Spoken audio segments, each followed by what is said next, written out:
Hey, how's it going? Jakka-B here, and welcome back to my tutorial series. So for this episode, I wanted to cover chords and chord progressions and some basic music theory.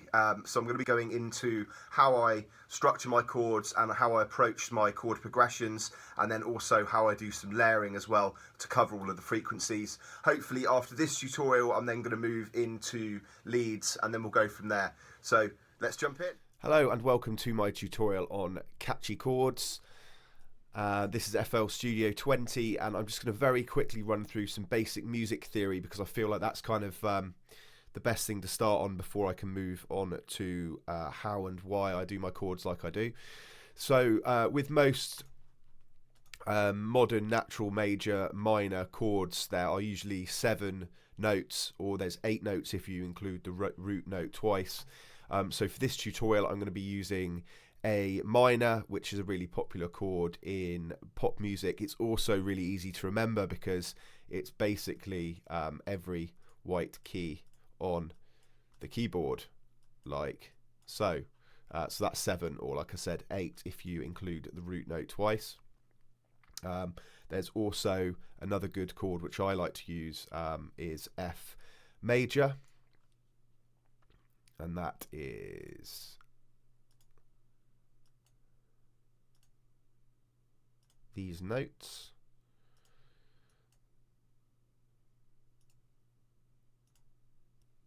And again, that's 7 notes, or 8 if you include the root note twice. So let's jump in back to the A minor. And what I do is I usually start by, this is something for the people on FL Studio, which you can do, is if you go into helpers, click ghost channels on, and then I add in a blank audio track so that nothing plays, and then when I load up something like Contact, the notes are showing in the background. That's a really good reminder, especially if you forget or you don't necessarily know the notes in the scale. That's a really good way of remembering them, and I still do it now. I don't know every single piano scale off the top of my head, so especially when you're starting a track and you want to lay down the chords like we're doing in this tutorial, it's really good to kind of just have that there rather than constantly checking which notes in the scale you need to know. So I'm going to be just doing a really basic kind of 8-bar chord progression, and then I'm going to move into like how I'd structure that in a breakdown. So I've started by loading Contact. I've used the Gentleman piano. There's loads of different things you could do. I personally like to start by using a piano, and then I'll switch things out to like pads and plucks and stuff like that. So yeah, we're just going to get a really basic progression on the go.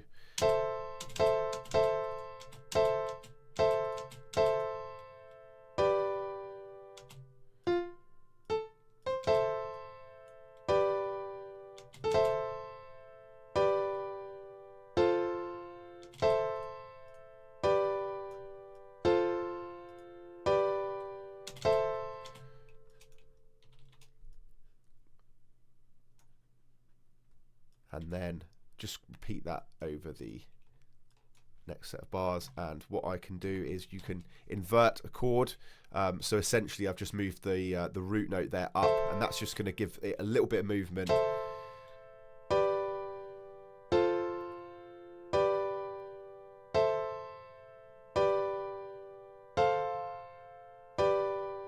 Like I said, there's nothing groundbreaking about this chord progression. It's really kind of basic. It's more about just showing you roughly how I can get some chords down, and then we can kind of move into leads and things like that in future tutorials. Something that's also worth mentioning, which is related again to music theory, when you're thinking about writing a progression that kind of has an element of catchiness to it,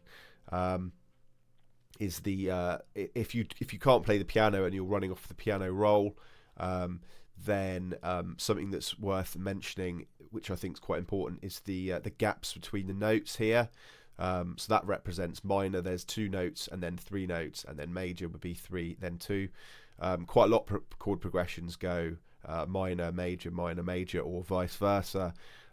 This one's quite basic in that it actually repeats that chord there, so that doesn't really work for this particular one. There are lots of, obviously, there's loads of different variations you can do with chord progressions. But yeah, making note of the gaps is certainly something I would do. Like, you know, although it's not going to sound necessarily awful, that isn't really got the right kind of, for me, that doesn't feel right. Although you know.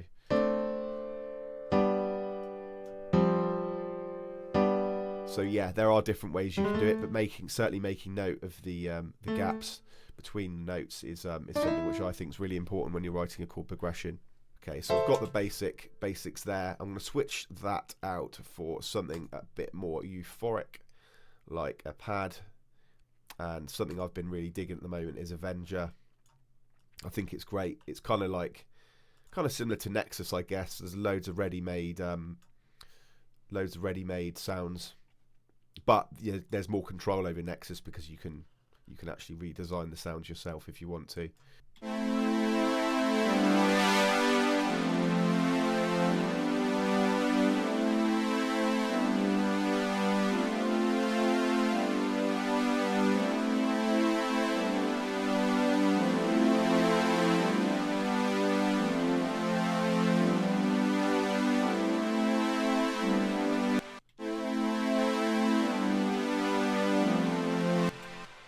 So just a kind of nice basic pad to get us started off.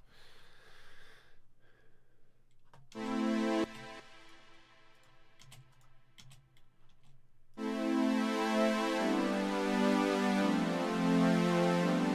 you can see from the spectrum analyzer there is some low end on that, which we don't really need. So I'm going to take that out now before moving forward.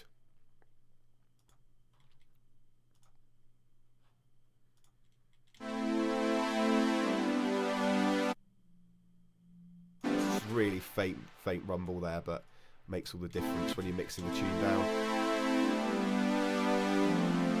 And that's quite a steep cut, like 72, but to be honest, for that sound it's absolutely perfect.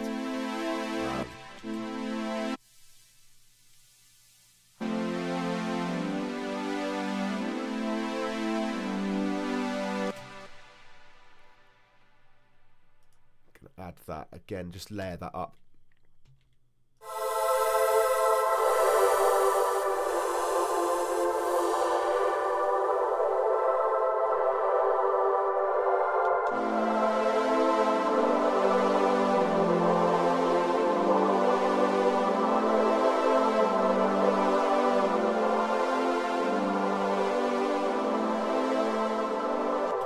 The idea is this second pad is going to kind of fill out some slightly more higher end airy frequencies, whereas this one is kind of the Avenger layer is kind of the main layer of this pad.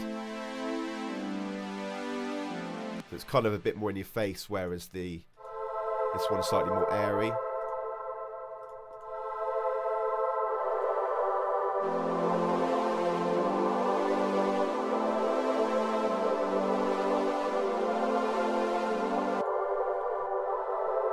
And with that one as well, you can see that there's some low end in there that we don't really need. So I'm going to cut the bottom of that out as well.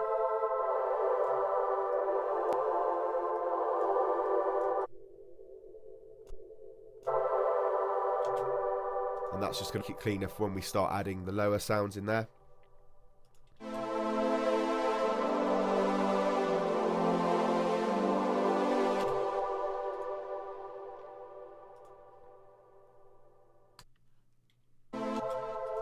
And with the next layer, I'm going to kind of add some strings in there, and that's just going to give like a different dynamic. I've loaded in just the contact. I've just loaded in the sustain string, which is kind of like the standard one. But obviously we have ghost channels on, like I said before, so we can pick out certain notes to add to that. So turn that down. Ooh, wrong one.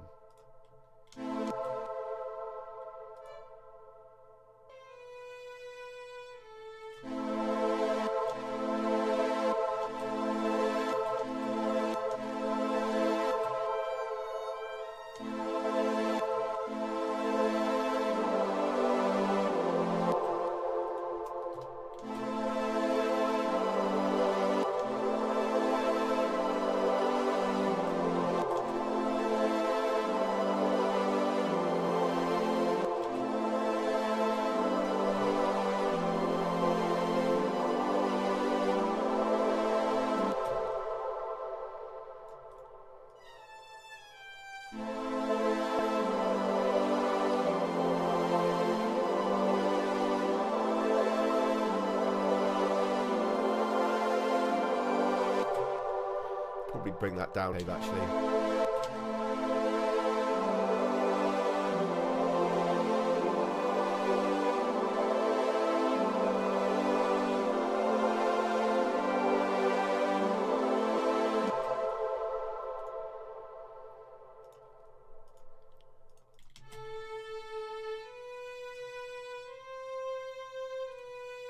So there's no low frequency coming through there. So the EQ is kind of quite nice on that one, actually.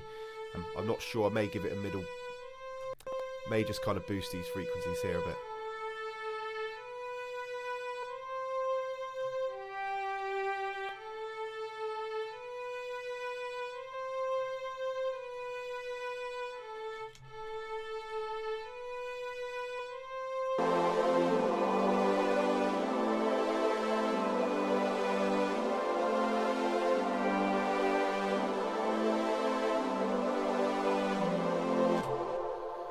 And then another layer is kind of like the sub-bassy layer, which will really give the energy to the pad section of a breakdown. And I'm just going to use massive for that. And that will basically follow the root notes. So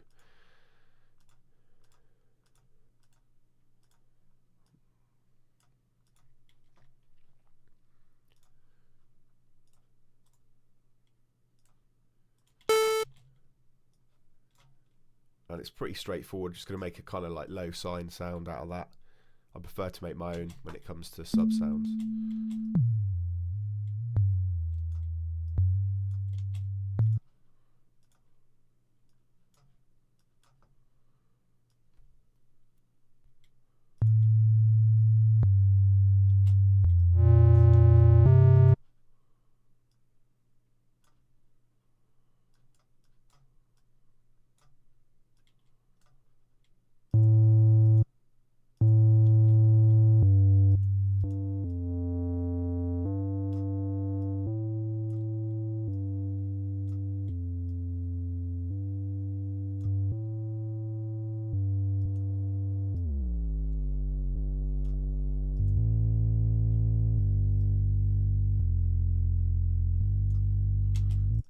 And the idea with this layer is to kind of fill the low frequencies we cut out from the other two layers.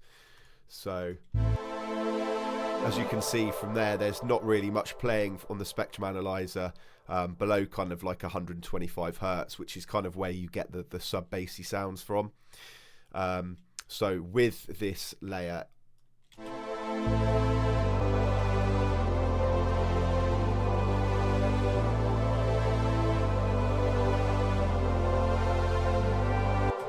you can see that on the spectrum analyzer, we've pretty much, bar the top there, we've pretty much filled out all of the frequencies.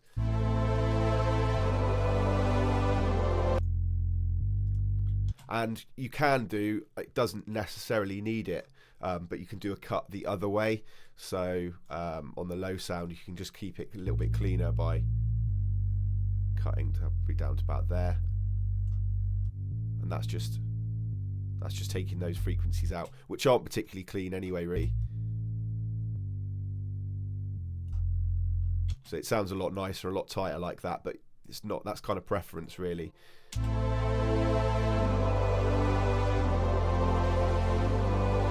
If I go through mute each one, you'll notice that the kind of each one works sometimes slightly subtly but in its own way, and then that just creates something that's slightly more fatter in the mix than just one individual layer of each one.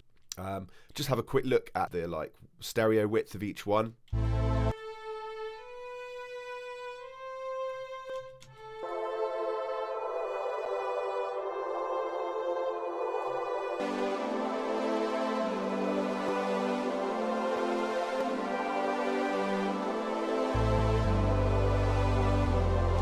So all I've done there is just, I've put this sub layer is now totally mono.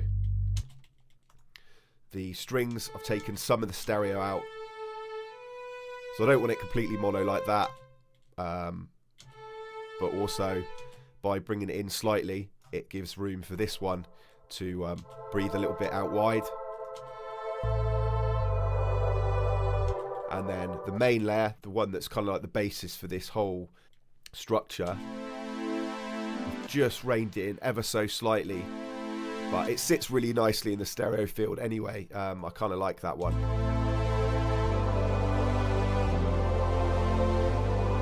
And then we have, I think that's quite a nice clean progression. And then what I'll do is I'll route all of those into a group.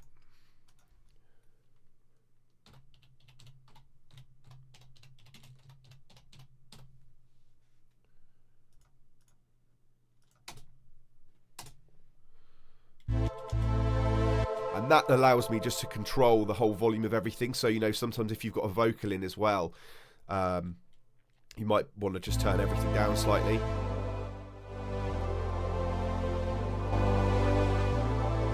But the reason I've actually done that is so I can put some group compression on it. There's loads and loads of good compressors. I'm going to show you two different ones and what they do. The first one is a free one, which I absolutely recommend you get. It's by the same people that make Serum. It's called OTT, and it's pretty hard.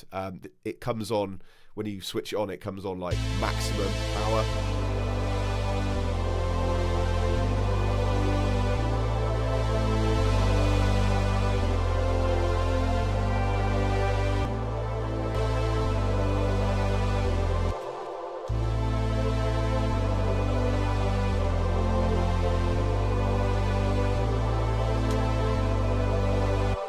Which I really like. Like I said, it's free.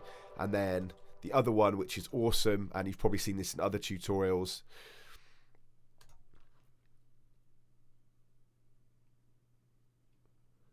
is the Vengeance multi-band compressor.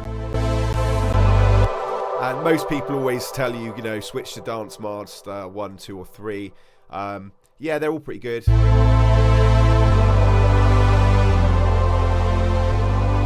I mean, less is more in production, so I don't think you need to ramp up to 100 really.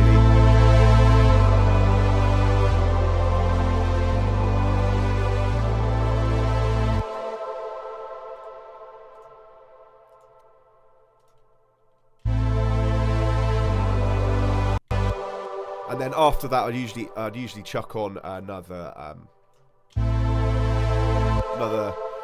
EQ.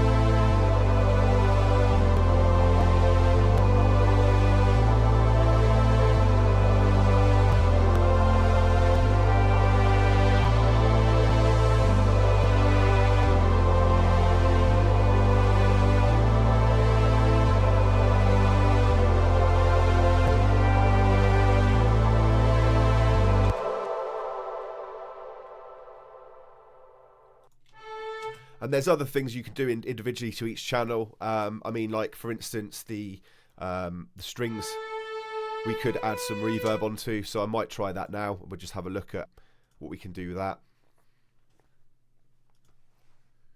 This is a great reverb.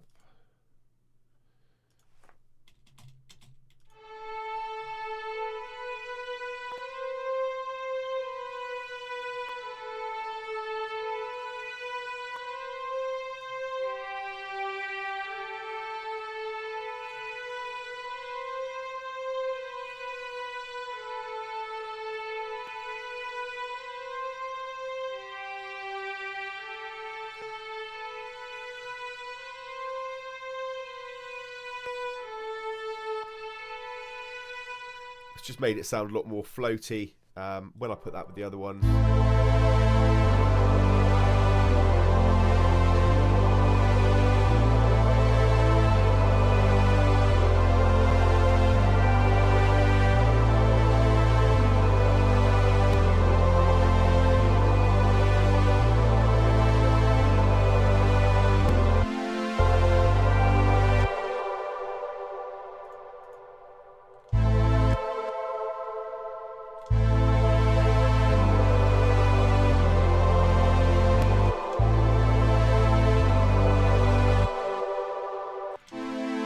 Finally, I'm going to take a little bit of,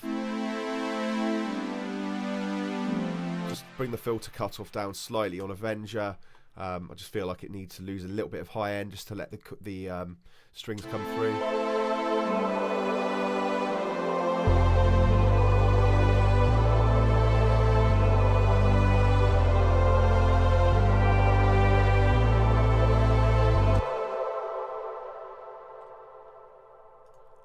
And there we go. That is very, very simply how you can put yourself together a basic chord progression. I find personally for me, I quite often now start tracks with a chord progression or a breakdown, unless a really, really good drop idea comes to me, and then I'll start a track with a drop. But then sometimes it could be hard to kind of backtrack to get the breakdown right. So even if I have got a good drop idea, I sometimes quickly get some chords down, just to kind of get something there, some musical elements in there, which I think is really important. You know, the possibilities of progressions is endless, pretty much. And you know, if you're unsure on what notes are in each scale, obviously, you know, the internet's your friend.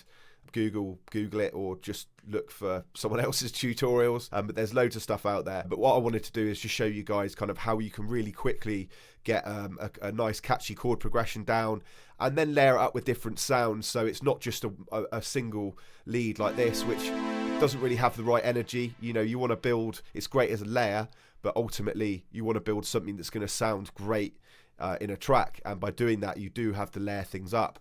And this is a lot like you know, when you're thinking of a whole track, a breakdown or chord progression is exactly the same, in that when you're putting it together, you know, you want to aim to fill out all the frequencies, and like I showed you, just one layer on its own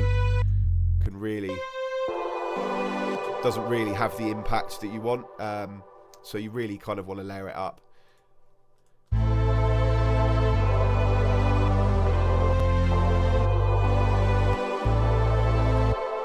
So from here on in, I wanted to move into leads eventually, and then we can kind of go from there. But obviously to do that, I wanted to get down a nice chord progression. So from here, I'm going to go into leads. And if there's any suggestions after that, let me know. Also for 2019, I'm going to be doing a lot more tutorials. I wanted to kind of test the water this year and see what the response was like and how kind of people reacted to them. The feedback's been really good. It's definitely worthwhile. So on top of that, I'm also going to try and add a lot more content to my YouTube channel, and in general, really just to help producers out. I've got plans to do some presets for some of the big VSTs like Serum, Silent, stuff like that. As well as some other templates for different genres. So yeah, thank you once again for listening. If you're not subscribed, be sure to subscribe, and also if you click the little bell, which is somewhere around the video, then you should get notifications every time I upload a video. I'm going to aim to do one once a month, and I'm going to really, really try my best to stick to that.